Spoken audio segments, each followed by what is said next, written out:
یەکێتی مامۆستایانی کوردستان بۆ باشترکردنی موچەی مامۆستایان پرۆژەیەکی تازە پێشکەش بە حکوومەتی هەرێمی کوردستان دەکات کە تێیدا شێوازێکی نوێ بۆ پاشەکەوتکردنی موچەی مامۆستایان دەخاتە ڕوو.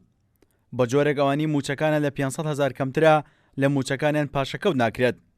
بەڵام وەکو خۆیان دەڵێن تا ئێستا حکوومەتی هەرێمی کوردستان وەڵامی ئەو پرۆژەی ئەوانی نەداوەتەوە. خشتەی موچە ئێمە وەکو مامۆسایان ئەتوانی بۆتان دیاری بکەین و بۆتانیش بنێرین.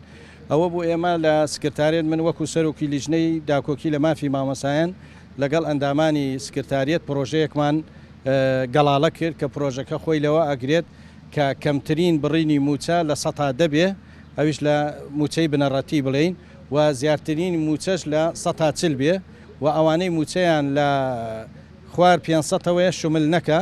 یەکێتی مامۆستایانی کوردستان زیاتر پرۆژەکەیان دەخەنە ڕوو.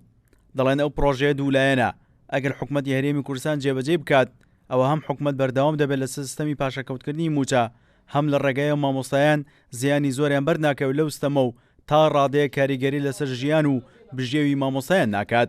ئێمە وەکو یەکێتی مامۆستایانی کوردستان پرۆژەیەکی ئامادەکرامان ماوەیەک لەمەوبەر پێشکەش بە حکوومەتی هەرێمی کوردستان کردووە. پرۆژەکەش بریتی بێ و لەوەیەکەوە ئەوانەی پلەیەکن با بڵێن پاشەکەوتەکە یعنی 160یان بدرێت 40 پاشەکەوت بی، پلە 1 و 2 3 و 4 130 پاشەکەوت بی، 4 و 5 120 و وهاکەدە بەم شێوەیە دایتمانە حکوومەت، بەڵام بەداخۆ حکوومەتە تا ئێستا هیچ وەڵامێکی نییە. حکوومەتی هەرێمی کوردستان دوای دابەزینی نرخی نەوت و قەیرانی دارایی کوردستان لە سەرەتای ئەم ساڵەوە بۆ دابشکردنی موچەی فەرمانبەرانی ستەمی پاشەکەوتکردنی موچەی ڕاگەیان کە وژنی گەرانی و ناڕەزایی فەرمانبەران و مامۆستایانی لێکەوتەوە. بۆ کەمکردنەوەی ئەو ناڕەزایەش یەکێتی مامۆستایان پرۆژەیەک پێشکەش بە حکوومەتی هەرێمی کوردستان دەکات، بەڵام حکوومەتی هەرێم تا ئێستا وەڵامی پرۆژەکانی نەداوەتەوە.